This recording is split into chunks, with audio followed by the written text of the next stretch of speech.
Nah, dalam teaching plan saya secara detail berkenaan dengan chapter pertama ini adalah introduction to what is graphic design. Okay. Now, kali ini saya tak nak you all berfikir tentang Dr. Zul, boleh ke ambil ni copyright? No, don't think about copyright at this point of time.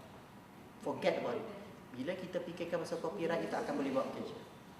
Ini you learn saja, internal use. Kita ada banyak platform yang kita boleh gunakan, iaitu Wikimedia. Wikimedia ni adalah Creative Commons yang berbahagi, doktor. Okay, saya tunjukkan Wikimedia itu apa dia.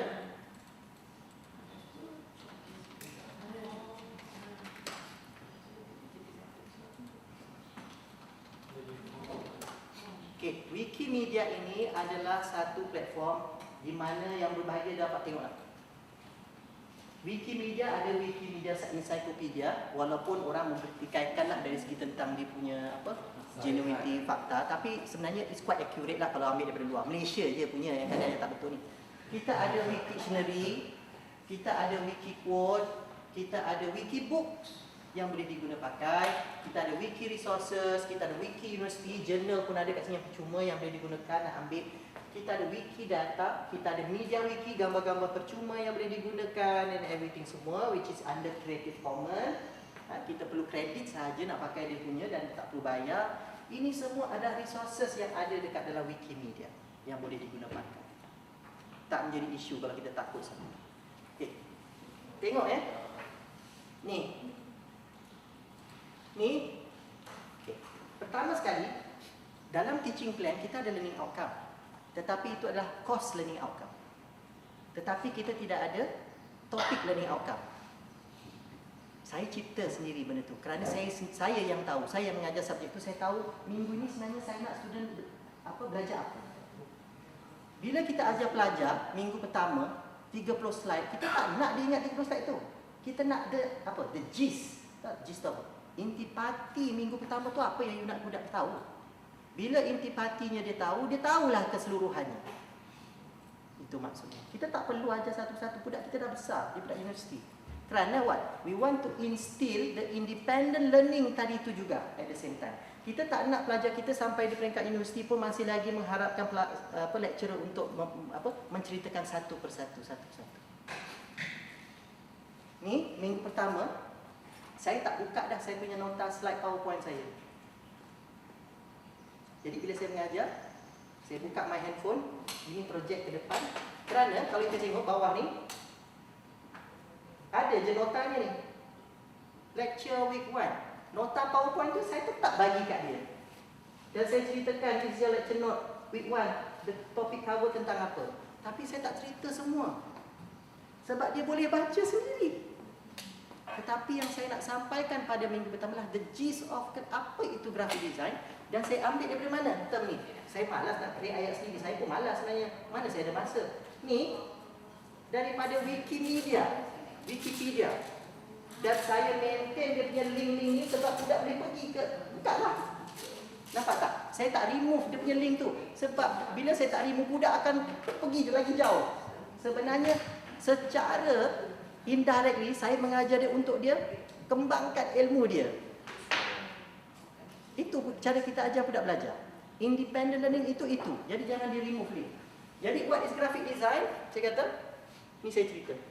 Dan setiap satu section ni, kalau doktor tengok dalam ULearn, bila kita turn editing on dia dalam bentuk label. Kenapa saya letak dalam bentuk label? Video ni tak boleh duduk dalam label yang sama sebab nanti bila bulan 9 nak jadikan ini sebagai satu resources, nak counted as you punya blended learning. Kalau tak diletak dalam dalam you punya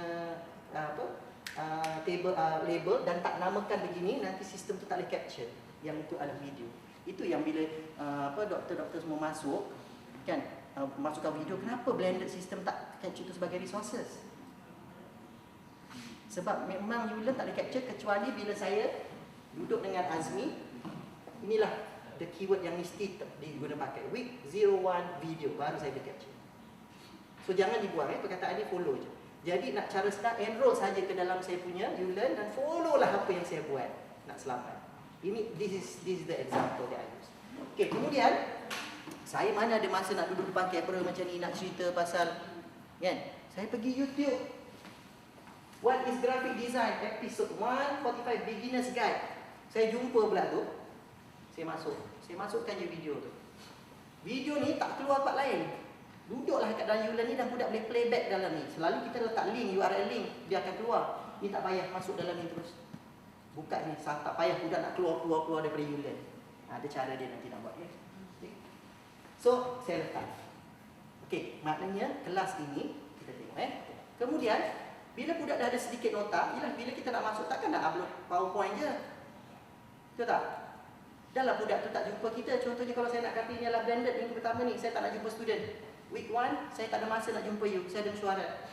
Takkan nak upload PowerPoint note tu, lepas tu you expect student belajar. Kenalah ada introduction-nya. Budak baca, budak tengok video, ada notanya. Kemudian apa yang budak kena buat? Ni. Kenapa saya letakkan ada aktiviti? Dan dia kena submit. Kerana aktiviti ini, walaupun dia bukan dalam bentuk summative, maknanya saya tak akan nilai dan tak akan masukkan ke dalam final markah dia, tetapi this one adalah bukti, pembuktian untuk saya capture attendance dia. Inilah bukti dia. Bila budak submit, barulah saya kategorikan dia hadir kelas pada minggu ini.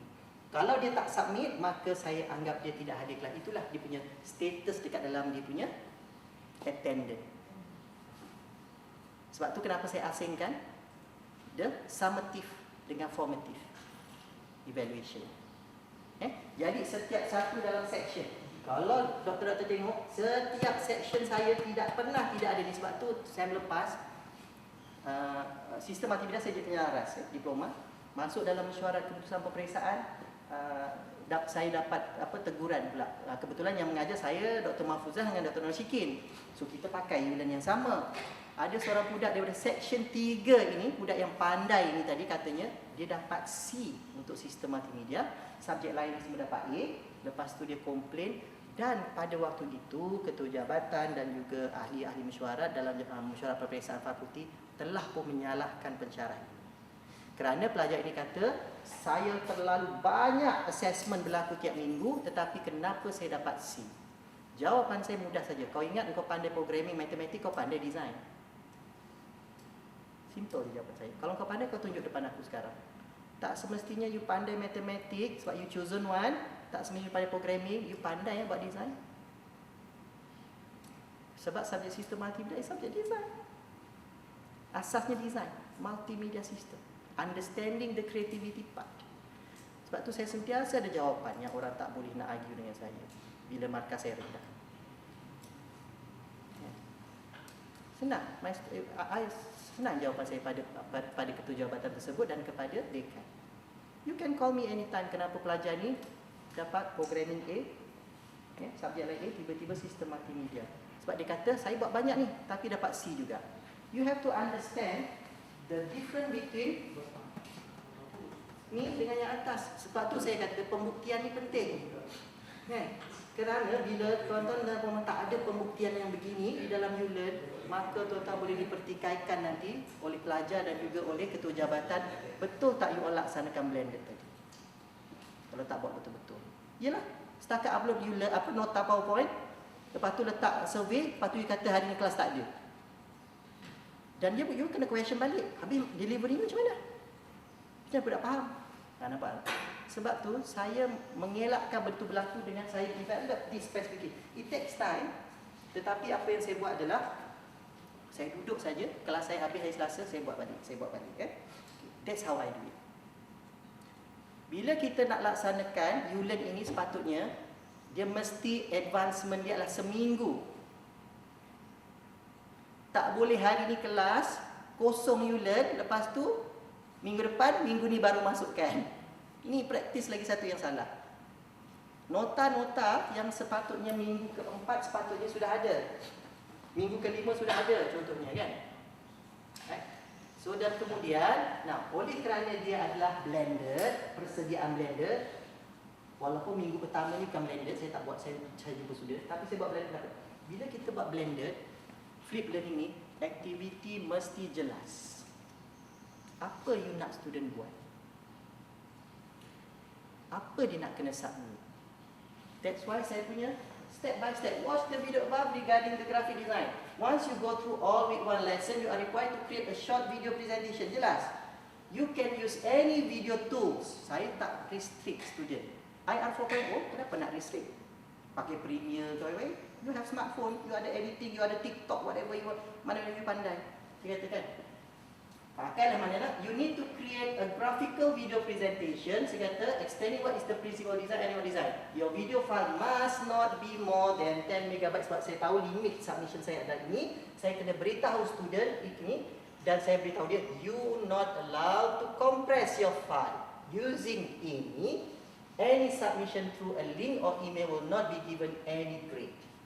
Kenapa? Saya nak praktikan pelajar kena tahu. Kadang bila kita buat sistem ada limitation tu. Dan kita tak nak, bila budak buat zip ni, you kena download. Zip kena download, kena buka. Saya tak rajin lah nak extract zip file ni. At the same time, dalam sistem multimedia ni, saya mengajar student untuk tahu tentang file sizes. Controlling file. At the same time, belajar kan? Walaupun dia belum belajar lagi yang depan-depannya, tapi dia dah belajar. Oh, macam mana aku nak buat video selama ni tapi file mesti 10 MB. Kan itu kan saya ulang balik dia belajar sistem multimedia dulu. Sebab ni digital media design, subjek elektif tahun 3. Dia dah belajar sistem multimedia, kita dah ajar student tentang compression, kan video nak macam mana. Saya nak ulang balik. That's how I do it. Itulah saya kata, saya nak student faham relation of subjek tahun 1, tahun 2, tahun 3 itu apa. Kenapa saya nak dipraktikkan. Itu yang LL2 tadi tu. Long life learning tadi tu. You dah belajar video subjek sistem multimedia tahun 1. Kita dah ajar compression, ya, file size. Now, tahun 3 ni, I nak test. Boleh tak you ingat lagi macam nak compress file video yang 10 MB? So, ini lebih kepada instructional design lah. Bila kita nak cerita pasal instructional design ni, sebenarnya kita kat UTM kita tak nak pakai. Tapi jawatan bahasa e-learning mungkin boleh buat satu kursus yang dipanggil instructional design. Specifically boleh panggil saya. Dan saya boleh ajar macam mana nak curate instructional design yang baik untuk pelajar tadi supaya you can have this content yang memang budak faham. Once you have this, you tak perlu risau student you akan message you tengah malam buta dia tak faham apa nak kena buat. Because your instruction is very clear. Apa yang you nak? What do you expect from me?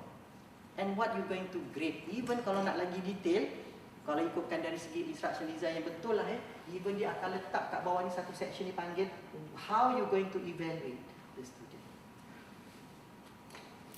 Kaedah apa? Cognitive level mana you nak evaluate? Even sampai ke macam tu lah, tapi saya tak buat lah. Ya? Dan saya letakkan you belong to this only, you can submit the activity. Right? Kemudian lecture week note dia ada. Dan kemudian saya selalu ada, saya suka letak sedikit extra lah. Reflection. Today dalam kelas saya nak tahu sebenarnya. Saya tak kisah kalau today I'm very sleepy in Dr. Zulisman class. I don't care. But I nak dapatkan reflection dia tentang how I am in the class. Sebab saya tak percaya kepada evaluation yang KS buat tu. Yang at the end tu. Yang dinilaikan. Sebab saya tak pernah dapat 4.0 perempuan ni. Yelah kalau dah kelas memang garang macam ni, mana budak nak bagi 4 flat? 2.5 dah juga dapat. Kan?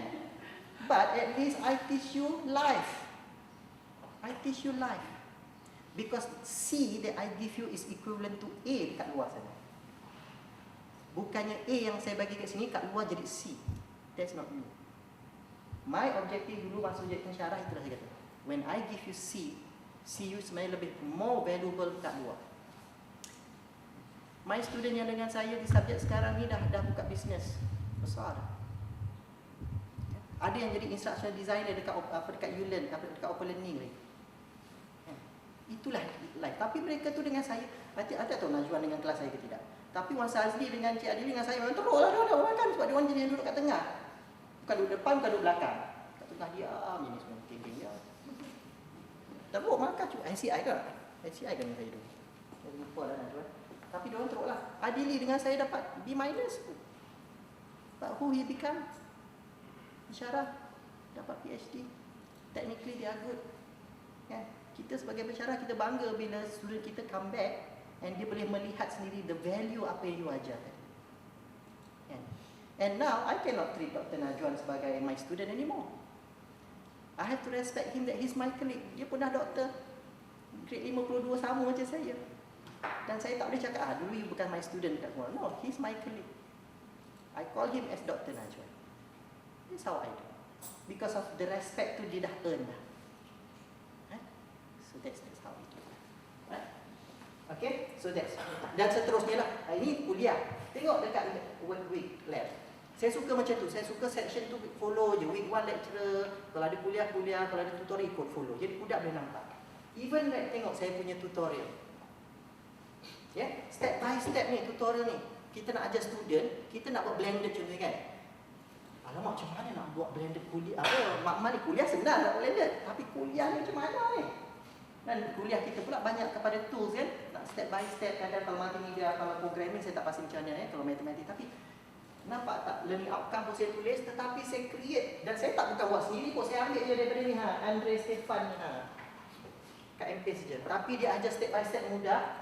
Dia cerita sampai ke bawah ni, step by step. Budak follow macam buku tu. Dia follow sampai bawah ni, budak ikut satu-satu ni. Dan dia akan dapat lah, dia akan mampu buat. Memang panjang lah, dia kata Suleiman, panjangnya kau punya Euler dia. Tak apa, saya kata. Saya tak suka budak pergi page lain. Saya nak dia duduk dalam ni. Maka dia buka ni satu-satu ni, gambarnya pun sebiji sama. Oi, panjangnya tak apa, saya kata. Ikut je step by step ni, saya kata. Okay, dah ikut step by step ni. Masuk ke bawah. Nampak tak? Saya tak ajar tool per se. Saya sebenarnya mengajar student tentang output. Ini yang dia perlu tahu. Okay. Nah, ini adalah independent class dia. Dia kena tahu step by step tadi. Kalau dia follow, dia akan dapat yang output. Sebab tu saya tunjuk output at the end. Ini yang saya nak. Saya tak nak dia buat benda lain. Warna macam ni lah yang saya nak. Step by step. Tetapi saya tak boleh capture sebab dia dah follow tutorial, betul tak? So sekarang ni saya nak expand knowledge dia dekat dalam kuliah yang saya dah tinggalkan ni tadi. Betul tak dia boleh apply all that step tadi sampai dia punya P. Psychomotor dia dapat ni. Apa saya buat? Nampak tak kat bawah ni? Ada lab activity. Saya bagi dia output yang saya nak dia buat sebiji macam ni lah. Saya dah tak evaluate tool. Tool doesn't matter. Kau nak pakai tool apa tu pula pada kau. IR 4.0. Kenapa saya nak risau dia pakai Illustrator? Kalau dia pandai pakai benda lain lah. Because I'm not evaluating tools. I'm evaluating output. Dalam design ni, yang penting adalah output. Aesthetic value dia. Kan? Jadi, dia kena buat lab activity. Based on the same technique above. Sebenarnya sama teknik dia. Cuma application warna tu yang buatkan dia, alamak, warna macam ni je. Padahal benda simple, sama je teknik dia. Tapi saya suruh dia repeat balik. You need to redesign the icon as close to the reference. Make sure your file should not be bigger than 10 MB to allow online submission. Submit dekat dua, .ai and .pdf. Kenapa? AI, sebab saya tak nak dekat MPS. Jadi saya boleh tengok kat AI, saya boleh tengok budak ni unik. Programming is unique, mathematics is unique. Setiap orang belajar berbeza-beza. Nak code satu line of code, you boleh nampak budak tu punya ataupun bukan budak tu punya. Because language is, walaupun dia adalah language, C++ ke apa, dia berbeza. Sama juga macam skill ni, Illustrator. Saya boleh tengok ada budak pakai layer, ada budak pakai single layer. Dari situ pun saya dah tahu unit dia buat, dia tak meniru. PDF saya nak sebab saya nak tengok sama tak sahaja. Tapi yang AI tu, I want to check setiap seorang betul tak dia yang buat. Because every single student ada signature dia sendiri, style dia sendiri. Contohnya, nak buat curve line ni, kalau pakai CC, ada budak akan gunakan apa? Curve rectangular tool. Ada budak tak, dia pakai normal rectangular tapi dia tarik kat ujung tu, tangent, tapi dia curve lain tu. Signature dia tak sama. Bila kita double click, kita boleh nampak dia punya measurement attribute tu dia berapa. Kan? So I'll do that kind of checking. Sebenarnya tugas kita dekat belakang tu banyak. Jadi bila ada orang kata, oh bila kalau dah buat blender lecturer dah tak ajar kali, maksudnya lecturer goyang kaki. No. Dia macam ni. Student, saya dekat tengah, teknologi behind. Now, flexible learning adalah you student tengok teknologi, saya duduk kat belakang. This me, I'm controlling that. Ini inilah pembelajaran sekarang. Tetapi bila saya duduk di belakang ini, tugas saya lagi banyak berbanding duduk di meeting offline. Kerana saya kena monitor setiap student punya aktiviti ini. Saya kena buka behind, back endnya, saya kena buka file submission dia. Saya kena create content ini supaya dia buat. Saya kena make sure dia buat. Sebenarnya tugas saya lebih banyak daripada duduk dekat depan mengajar macam ni. Cuma orang tak faham. Dia ingat, oh bila dah blended senang lah kerja. No. The job is more. Lecturer Mandarin tu, lecturer Mandarin tu sebenarnya walaupun dia tak ada kelas, dekat belakang. Chat, bila dalam online chat, dia tak boleh tinggal. Jawapan dia within berapa, dia ada syarat dia. Kalau real time chat tu, discussion, you kena jawab real time. Kalau ada 500 pelajar buat discussion, you kena duduk, you kena belakang menjawab. Macam you berkuliah juga sebenarnya. Kan, jadi itu yang saya tegur dia orang. Masa dekat JK dia, no, you ni tak faham. Saya tegur dekan. Mengamuklah dekan saya tegurkan. Sebab dekan dia tak faham. Lepas tu kena tegur. Mana pun kau siapa nak tegur aku dekan. Dekan ni dia ada pride dia sendiri. Okay. But you know, kadang kena tegur sebab dia tak faham. So this how I do. Okay? Simple Very simple. Jadi nanti yang ini yang akan berubah. Okay? Mungkin saya boleh ceritalah sedikit apa perubahannya kat sini ni. Sekarang ni Azmi belum buat. Sekarang kita tengok macam ni kan, simple kan. Nanti dekat sini ni sebenarnya apa yang berlaku sekarang, kenapa status minima blended kita tak jalan, tak capai 100%, kenapa? Sebab setiap seorang pensyarah ada dia punya ULERT. Memang susah lah. Contohnya